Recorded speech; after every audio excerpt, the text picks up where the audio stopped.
மாவு பிசைகிற பக்குவமும் இருக்குது நமக்கு.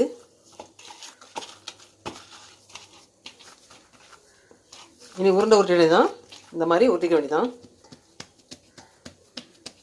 இனி எந்த சைஸில் வந்து குலாப்ஜாமுன் உருண்டை உருட்டலாம் பார்க்கலாம்.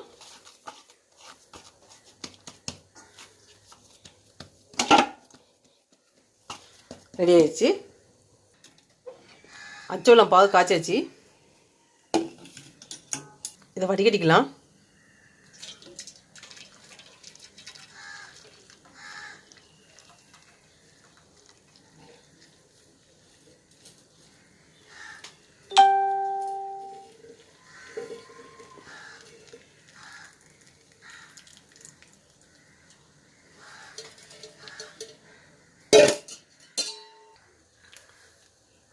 இந்த அளவுக்கு மாவு எடுத்தால் போதும்.